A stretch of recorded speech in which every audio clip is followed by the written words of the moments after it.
Okay, we are back. Episode 40 of the Punching Down podcast, the first episode of 2021. Happy New Year, everybody. I know it's been a minute since my last episode. I was in, to catch you up, I was in Florida for the past 3 weeks, basically, the land of no COVID. They have it, but they just pretend like they don't. Honestly, Florida is really amazing because I was there and they really don't act like COVID exists. You know, they're pretty much everything is normal. They wear masks.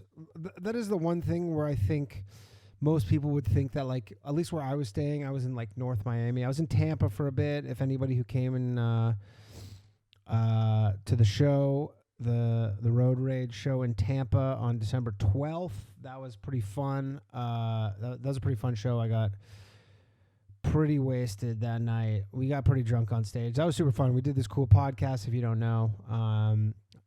Slash and me, Ryan Long, did some stand-up. I hadn't done stand-up in probably a month. It was a good time.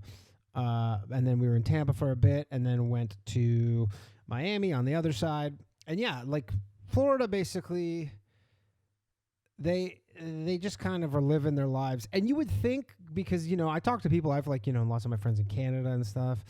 And I tell them in Florida and they're like, oh, really? Like, is it bad there? And it's like, no. And it's surprising because for how like cavalier they are about COVID and how, you know, like you'd regularly go to a bar or like a restaurant. I mean, the fact is, like, bars and restaurants indoors are open, and you'd go there and, like, you know, nobody's wearing masks, or like even the servers wouldn't be wearing masks sometimes, or they'd have them kind of like on lazily, that kind of thing. And everybody would be like, oh, it must be like, you know, must be people are just dropping dead left and right. But you look at the statistics, and granted, Florida is worse than places like, you know, New York. It is worse. The percentage of positivity rates is worse, but it's not like that much worse. You would expect it to be twice as bad or something, you know, or I don't know, like, but it's slightly worse there. And I actually saw an interesting chart or whatever, infographic, but the amount of, so a lot of people, they calculate excess deaths because they basically take, now granted, that's not a perfect indication of COVID-related deaths, because all excess deaths are is, you know, they'll take the last 25 years and they'll be like, there should be this many deaths on a normal year, and they can kind of predict roughly how many people are going to die just based on the average. And so the actual excess deaths, there aren't really any excess deaths in Florida. They're like, Florida is going to have the same amount of deaths they had in 2020 that they essentially had in 2019, roughly. Now, that could be the makeup of those deaths could obviously be different. Like, you know, there might be way less car accidents, something like that. Although I heard that in New York, somehow car accidents are like, deaths are way higher. I don't know. Statistics are, it's hard to figure out what's actually going on. And it's pretty easy to just prove exactly what you decide you want to prove from them if you manipulate them the way it is. But anyway, so I was down in Florida for 3 weeks. It was lovely down there. Now I'm back in New York. A lot of people ask me why. I don't know. I was supposed to have some shows in Cincinnati in February, but those I just found out got canceled because of all the COVID restrictions, which is a bummer. So I'm just back in New York for a bit. I am going away again. I'm not even sure why I'm telling you this, but that is what's happening. New York is, everything's closed for indoor dining. Everything indoor is closed, except gyms are open. That's the weird one. It's like they're like, all right, we're closing all indoor dining, and then we're like, we're not closing gyms, which apparently gyms, based on the statistics, aren't a big area of spread. But you think that if they were just going to be like, all right, it's getting really bad, we got to close everything, you think they would have closed gyms, but they didn't. I'm thankful for that.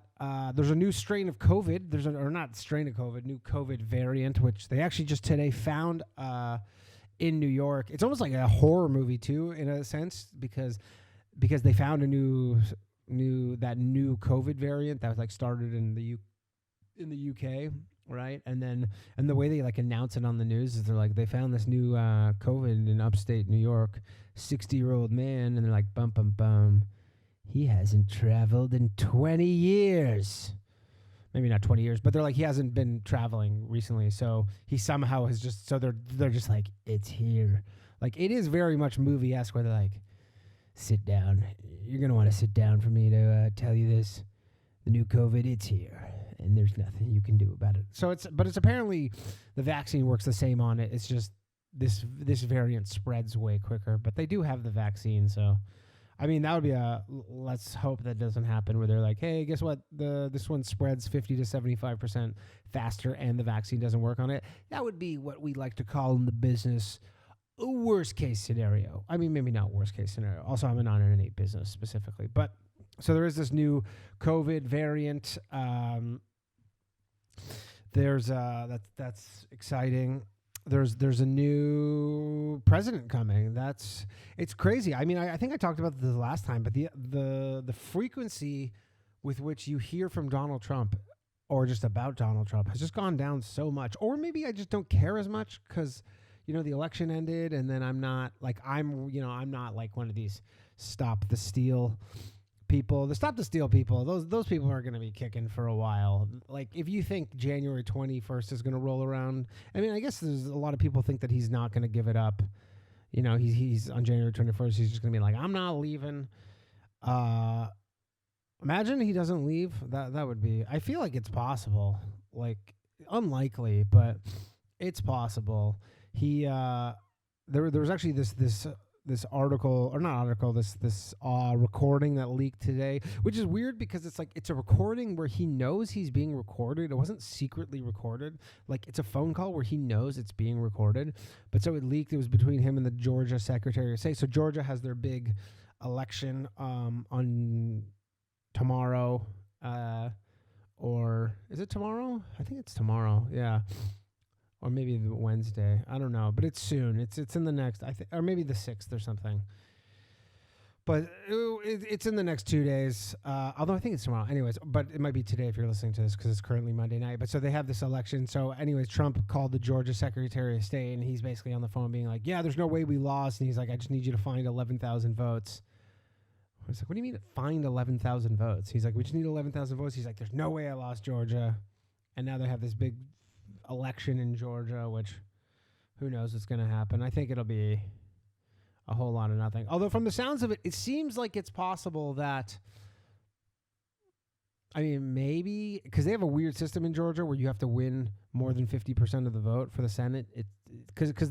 That's the thing. It's like, and that'll just make the Republicans even more pissed off because they won both seats, but then the rule in Georgia is you can't just win. You have to actually get 50% of the vote. So now they have to do this new vote because neither candidate got actually 57. They got like 49 point something. And then if they now lose, which is possible because Trump is just being totally insane, those stop the steal people. They're gonna be like double stop the steal people. They're like, we're doing stop the steal federally. We're doing stop the steal for the state. It's gonna be a fucking shit show.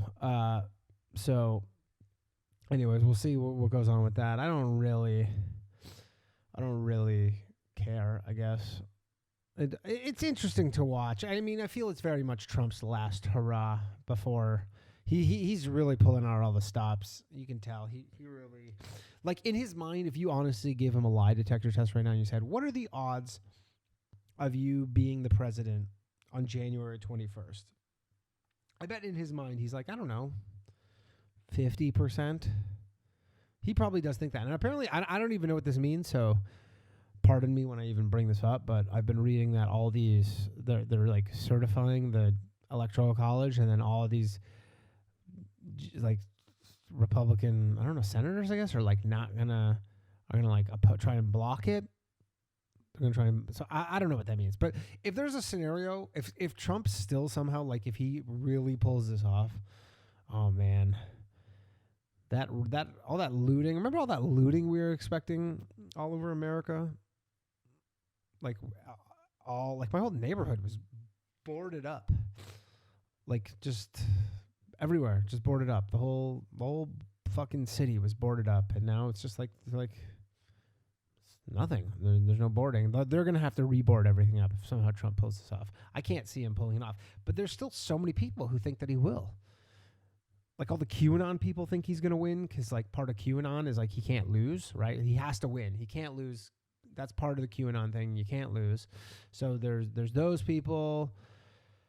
I don't know. We'll see. New Year's Eve. It's interesting, New Year's Eve,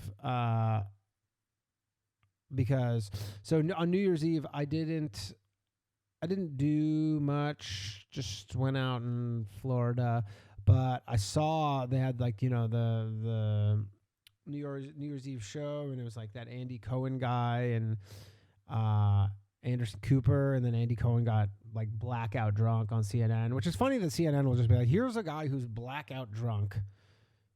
Like they're not like, hey, you know what? Like this is CNN and like or whatever. This is like kind of like a TV show, so you're like, I guess you are at work even though it's New Year's. Like, you know how many other people are working on New Year's who are not like, yeah, we're not getting blackout drunk just because it's New Year's because we're working.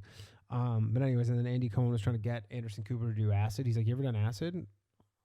Like doing this on CNN. He's like, you ever done acid? And Anderson Cooper's like, no. He's like, okay, we're gonna go do some after. I don't think they did. But then the funny thing, because Times Square was empty, obviously, because of COVID. And then at some point, the mayor de Blasio was there. And, like, here's the thing with de Blasio. Nobody likes this guy. Everybody, like, if you're a left-wing person, a right-wing person, a centrist person, in New York City, nobody likes him. Everybody hates him. They think he's a fucking idiot. So then he's there. He's telling everybody to stay home. And then he's in Times Square dancing with his wife on TV. It was just the stupidest thing. 'Cause unless he's a troll, the only thing I could say is like, unless you're trolling people and you just know everybody hates you and you just want people to hate you more, like you're like, you know what, I really want to work people up and piss them off, especially all the people who have like, whose businesses I've permanently impaired, and just everybody who's, maybe lives I've fucked up or whatever, everybody who hates me, who thinks I'm a clown, just all those people. I just want to troll them a bit by just having a slow dance with my wife in Times Square on New Year's. So he did that.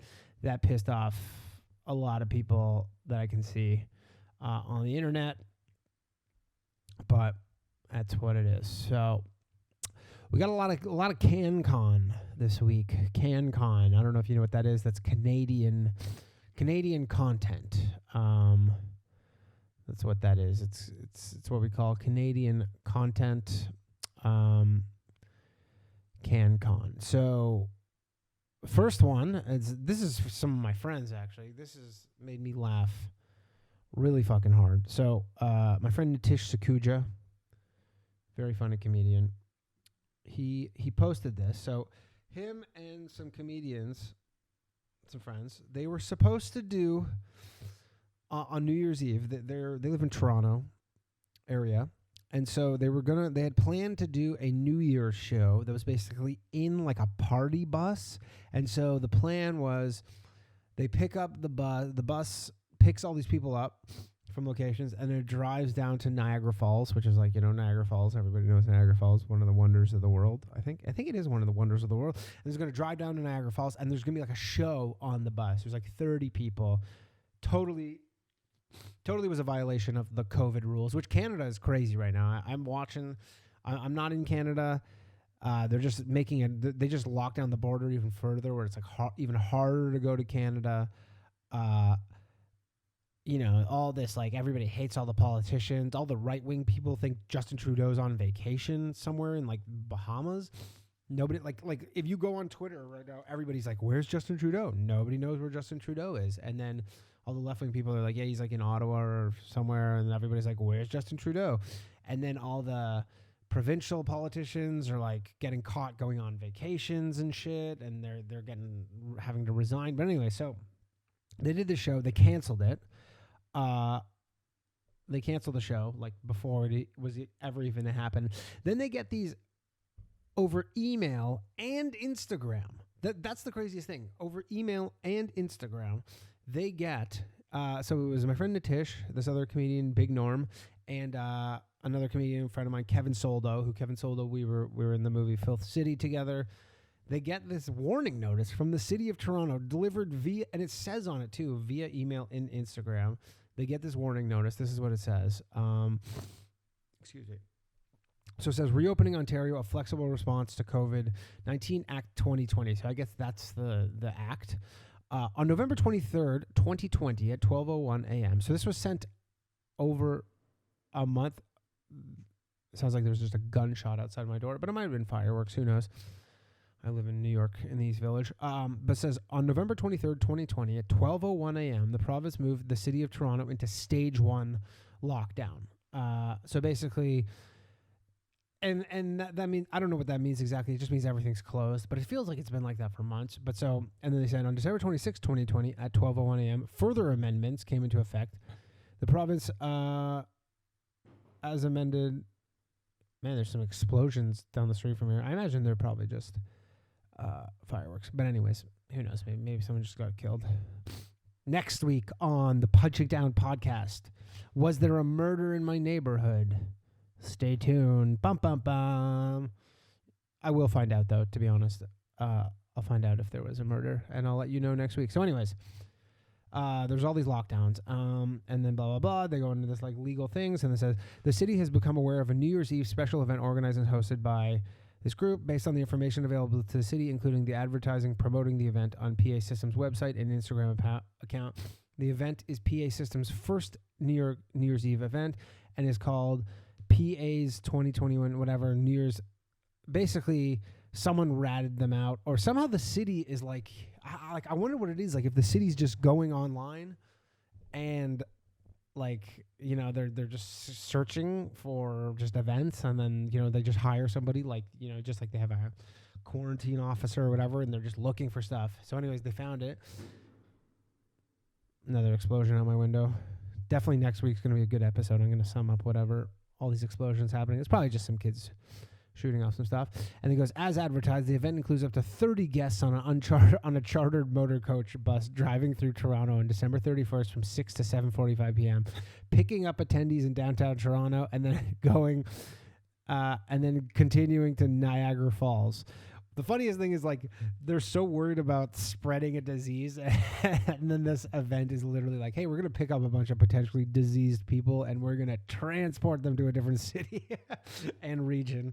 You can understand how they might not be super pumped about it. Anyways, so they go, this is a violation, blah, blah, blah. You were on notice that if you fail to bring your businesses and yourselves in compliance with our lockdown regulation, you'd be charged with the offense.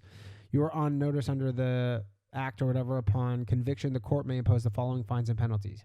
An individual is subject to a fine of not more than $100,000 and for a term of imprisonment of not more than 1 year. An individual who is an officer or director of a corporation is subject to a fine of not more than $500,000 and imprisonment of not more than 1 year. And a corporation is subject to a fine of not more than $10 million. There's a minimum fines of $10,000 for organizers, blah, blah, blah. Enforcement action may be taken without any further notice. So my friends get this, which, by the way, imagine like you're like, yeah, what are you in jail for? Oh, I stabbed somebody. What are you in jail for? I put on a comedy show on New Year's Eve when it was technically a quarantine going on. I got 10 months in jail. I'm sure nobody's actually going to jail for it, but you never know. They keep the option open. That's for sure.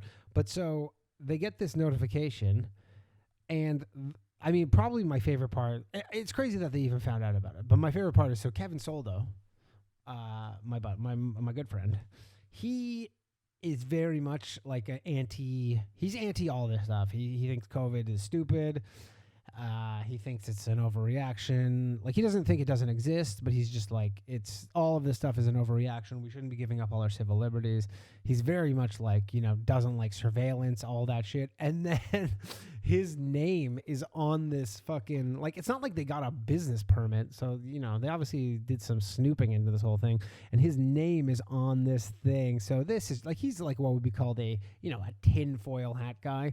This probably drove him insane. I mean, I talked to him. I was laughing because he's like, I want to fucking sue them. I'm like, who are you going to sue, and for what? Sending you a letter? Like, there's nothing. But the thing is, they canceled the event anyways.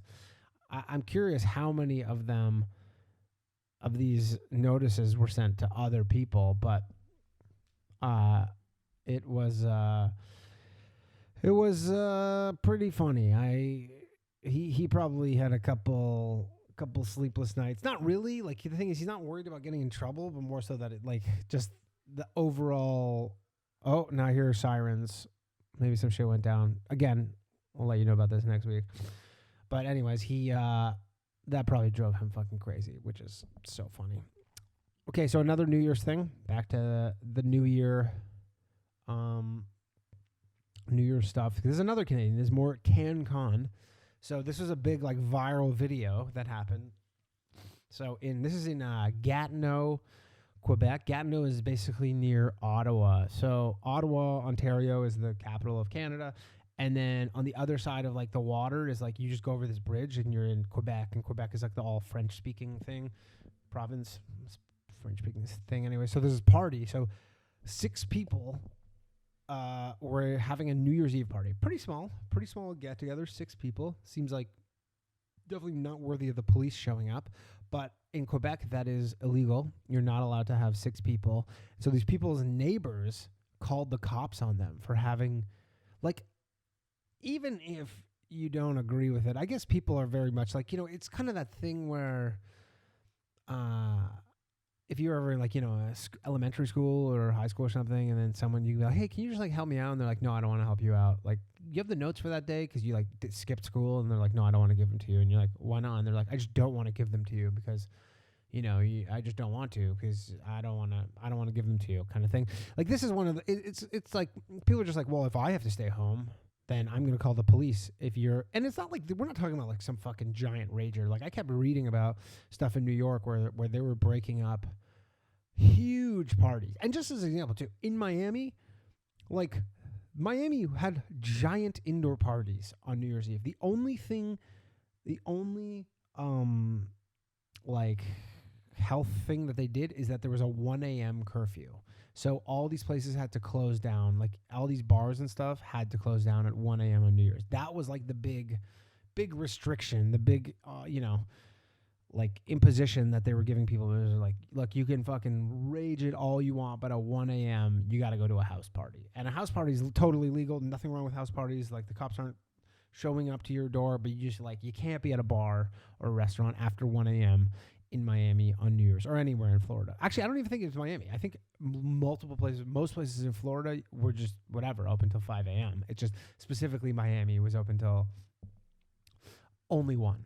But anyway, so there's this video of the police show up. There's a party. These people are like, they open the door. The police are like, you're having an illegal gathering, which here's the first thing. And maybe I don't know the laws specifically, but if I was doing what I knew to be an illegal gathering on New Year's Eve and I was in Quebec and the cops showed up, I just would not answer the door. That seems to be your first mistake there, is just don't open the door.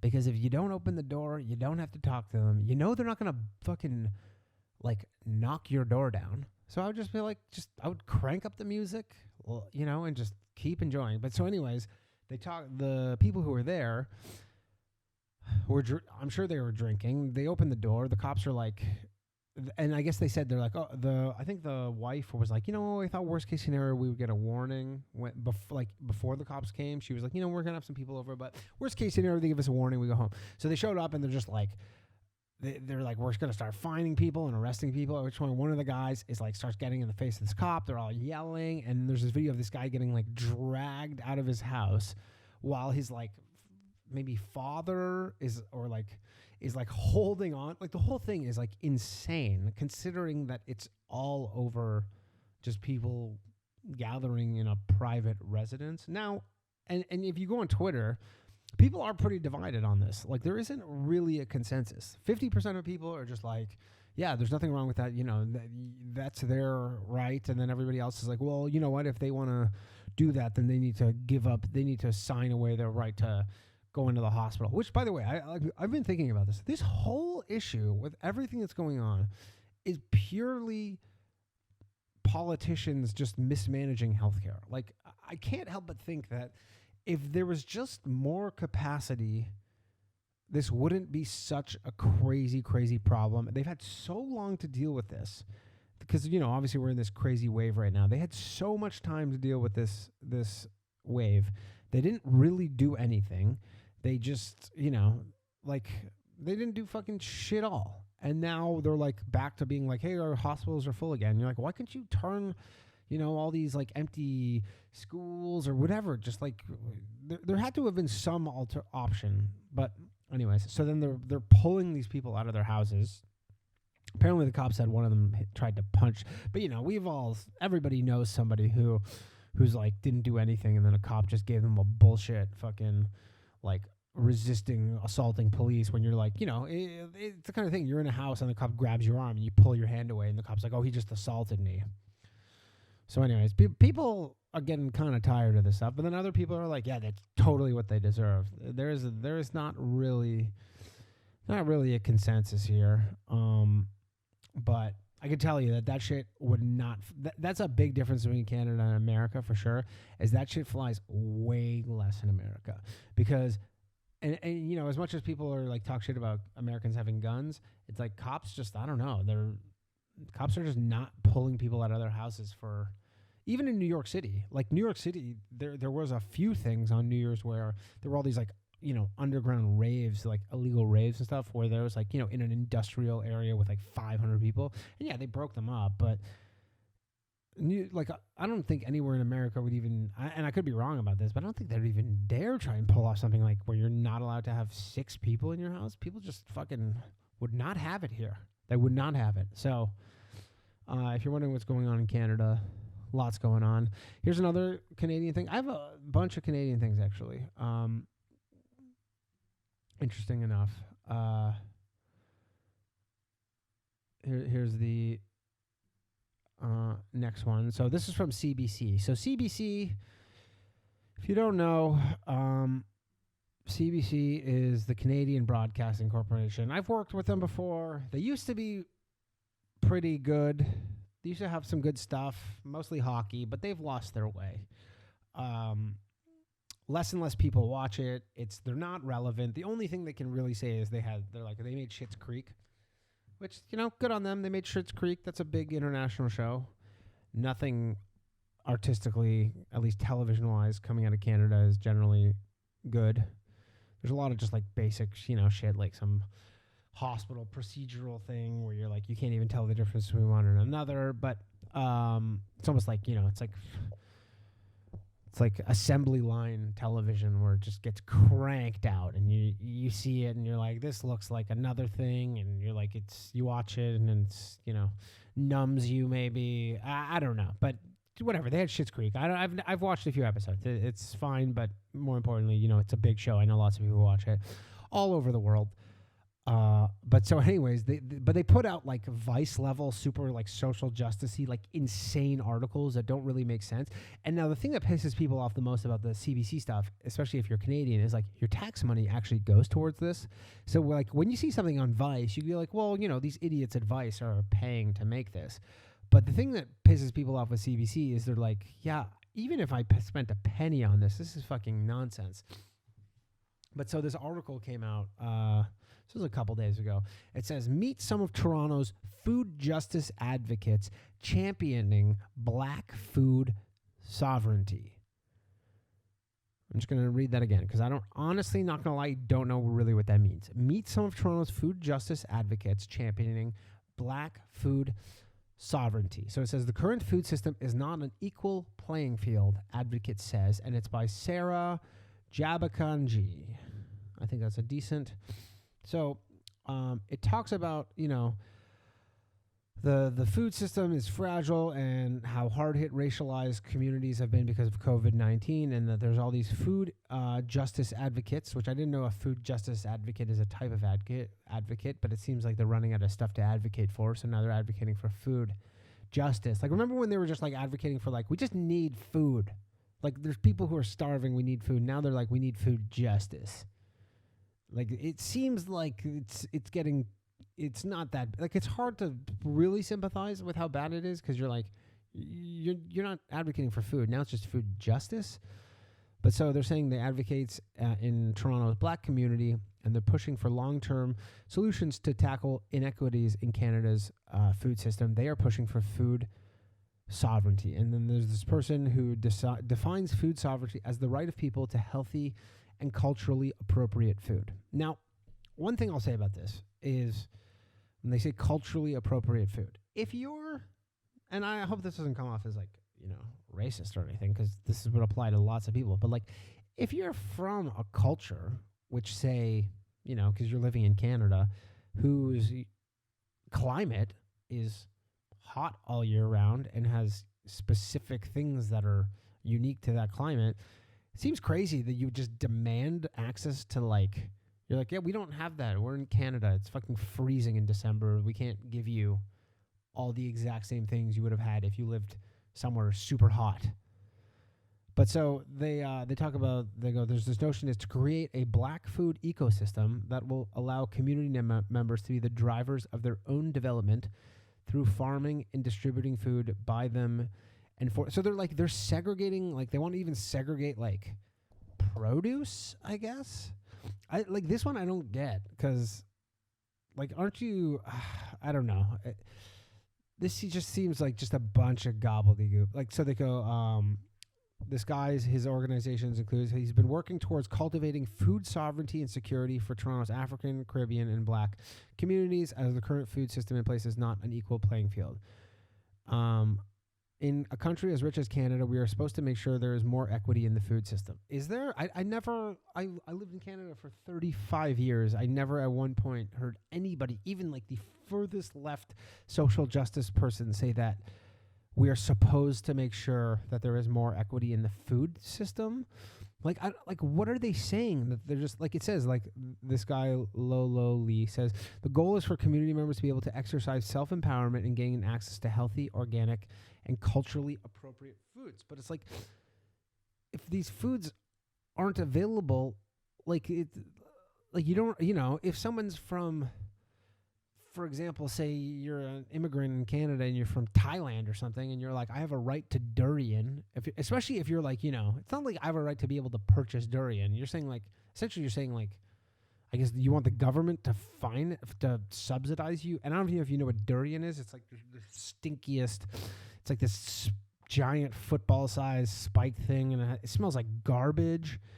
And it tastes good, but then it's actually nasty. It tastes it smells like burning sour garbage. Just look it up. I was in Thailand, and they have a big thing all over Asia where you're there's signs, and it says you're not allowed to open a durian inside many places. They're so gross and stinky that you literally cannot open one up indoors. It's a rule in many places. But so the idea that someone's I'm from Thailand, I deserve for the government to provide me with durians. And you're yeah, we don't have those. We can't get you those. I'm sorry. But here's lots of other good food. The thing too is Canada doesn't really have food. We don't have a type of food. We just have a mishmash of all these things. So then it goes, this is further goes. Advocates say the level of food insecurity in Black communities comes as a result of lack of control over access to food and the extent to which Black communities are structurally disadvantaged in Canadian societies. So, I'm sure they have many disadvantages. I'm certain of that. But I don't get what that has with specific foods.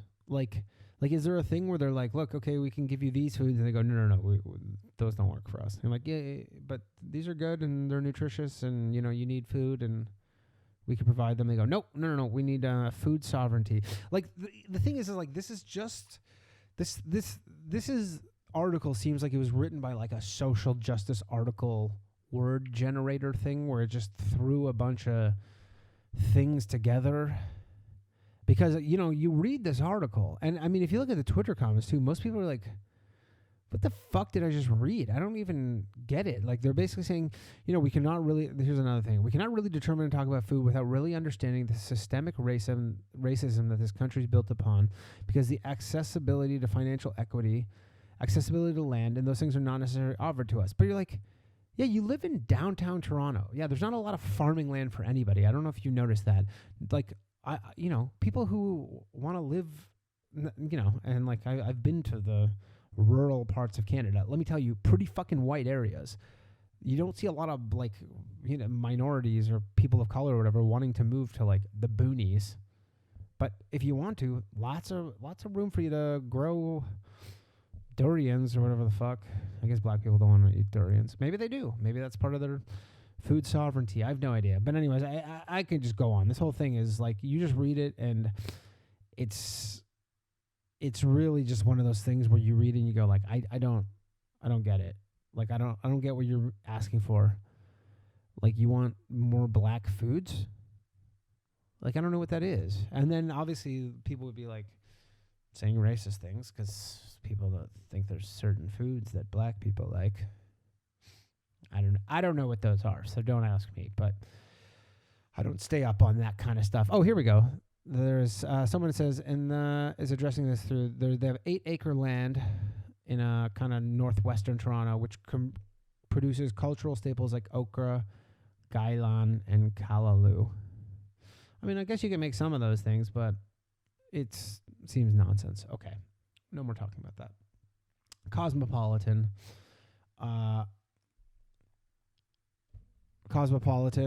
The magazine just released, they did this cover thing.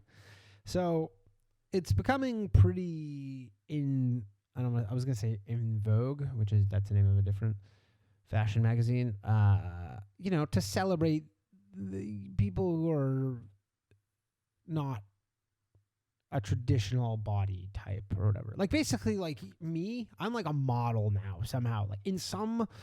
And I was going to say alternate reality, but it's not an alternate reality, because you see stuff and you're like soon enough, there'll be guys who look like me fucking, and like, I would just like to fully say this because I was making fun of this thing. I don't think I'm the healthiest person in the world, right? Like, I could definitely stand to lose some pounds. I'm not like celebrating my body. I don't think I'm fucking like morbidly obese or anything like that. But so Cosmopolitan has this cover and they go, this is healthy. 11 women on why wellness doesn't have to be a one size fits all. And then like they have like some legitimately like morbid, I don't know if it'd be like morbidly obese, but like they're not healthy. Like they're not like pillars of health. Are they, about to die tomorrow? Sure, probably not. But these aren't people who's like have the highest quality of life. Should they necessarily be like shamed for how they look? No, but like I don't think we should be like applauding them for being like, hey, you're like a 250-pound woman. Like, that's like, maybe like we should maybe be like agnostic on it. Like, maybe like that's where we can meet in the middle and just be like, look, we're just going to let you do you. And that's fine. But now they're like, no, we need to celebrate these women. I mean, like, literally, this is the cover of Cosmo. Like, if you look at Cosmo, like, up until 3 years ago, it was like Angelina Jolie, Jennifer Aniston. Like, and now it's just like, just these giant women. If only fucking Married with Children was still going on. There could be something on it. Like, the idea, like, if we could just get Al Bundy. If anybody knows Ed O'Neill, just can you get him to... I know it's ludicrous me even saying this on this podcast, but who knows, maybe someone watches this. Maybe Ed O'Neill's scrolling through YouTube late one night. But if you could just make some sort of video of you looking at this Cosmopolitan magazine of these giant women. And two, it's like, a lot of people made this point, but you're like, there's a real relationship right now between COVID and obesity. Like, if you're a fat old person right now, you got to watch the fuck out because COVID is going to kill you. And then Cosmopolitan's like, you know what? Just because you put on 100 pounds in quarantine, you're still healthy. You're a model of health. People were really enjoying that one, though, which I found pretty funny. And then back to Canada. I know I said that this is going to be a very CanCon episode. So this is another thing. So here's another CBC thing. So CBC had this all-female sketch show. I can't remember what it's called. It's one of those things where like nobody actually watches it, but like we have to pretend in Canada like everybody loves it. What's it called? It's like everybody's like, it's like a female Kids in the Hall. They did have some decent... I'm Googling this right now. They did have some decent sketches. I'm not going to lie. Probably being mean on it. I can't even... what's it called? Female. Oh, Baroness von Sketch Show. That's what it's called. So it's like it got all these awards in Canada. Everybody's like, it's got all these awards. But if you just stopped somebody on the street and you're like, have you heard of the show? They'd be like, no. And CBC has like such bad ratings. I just read actually that the ratings are like as low as they've basically ever been. Like they have like less than 4% of people watch their shit, but they're paid for by the government, so they keep cranking this stuff out. But it's all very like, social justice-y, blah, blah. So it is Baroness von Sketch Show, which I will say, I know lots of people who have worked on it. It did have some funny sketches, but it's just one of those shows where you're like, it's not moving the needle. It's not like some show where people are being like, oh, this is amazing. It's just content that's being put out. There's an agenda behind it, which is like, they're like, we have to get an all-women sketch show, that kind of thing. But so I think the show's done, and then some of those people are now doing their own show. So there was this show.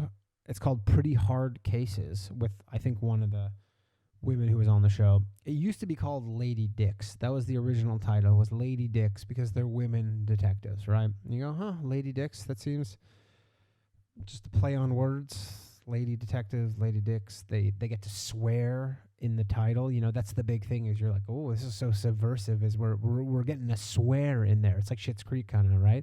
It's like we're getting a kind of swear in the title, and you're gonna have to say, if you want to talk about our show, you're gonna have to say Lady Dicks. And then like 2 people probably complained, right? So then they changed the name of it to Pretty Hard Cases. This is what they said. They go, the original title, and it's like a comedy show. You're supposed to be like, is this gonna be like how good could this comedy show really be if you're like not even willing to have a title that's even like slightly edgy? They go, the original title for our clever women detective show is not as accessible as we originally conceived. In speaking with gender rights activists, imagine you have a comedy show and the first thing you do is you go, well, I wonder what gender rights activists think about our comedy show. It goes, in speaking with gender rights activists, we learned about the derogatory use of those 2 words together, and the last thing we want to do is to further harm. I mean, not only the 2 words together, but they're just individually. The term lady and dicks, those are not words that are used positively generally. And then they go, want to cause further harm to a group of already marginalized people. We have a fun, smart, and entertaining show with a stellar cast. We want audiences to feel comfortable with saying and hearing the name. In the end, we bring you Pretty Hard Cases, a story about 2 headstrong women who take on guns, gangs, and drugs in a first-of-its-kind police show. We're so proud and excited for the show to premiere on CBC this winter. And then the next tweet was, this show has already been canceled. No, it hasn't. The thing is, they don't cancel shows on CBC because they're not based on ratings. They don't have to do well. They don't. I've known about shows at CBC, and like they literally like you could have 50 fucking people watching them, and they're like, yeah, it doesn't matter. The government's paying for it. Taxpayers are paying for it. Our job isn't to make good shit. Our job is to just make stuff, and it doesn't have to be good. It's crazy too because they have in the past made some decent stuff. I'm not gonna lie though, like most of the stuff that they've cranked out has been not great. I mean, there's a reason why I live in America now, is because we were making stuff on CBC when I was living there, and it was pretty good compared to the other stuff, and they just couldn't give a shit because it was just a bunch of white guys, and they're like, yeah, well, this isn't really furthering any sort of agenda. All we're doing is just giving white guys more spots on TV, which is not good. So, anyways, tune into Pretty Hard Cases before it gets canceled, which it... Well, again, not get canceled, but it just might not get renewed. Although it might, because what are you going to... You want to be the guy who tells a fucking women-based comedy show that they're getting canceled after one season? Yeah, you're going to fucking have a PR nightmare on your hands. Okay. That's been the episode. I'm done. This is it. That was episode 40. It's a new year. Thanks for everybody who's listening. I hope you enjoyed the episode. Leave me a review. All that shit. I will see you soon. Bye-bye.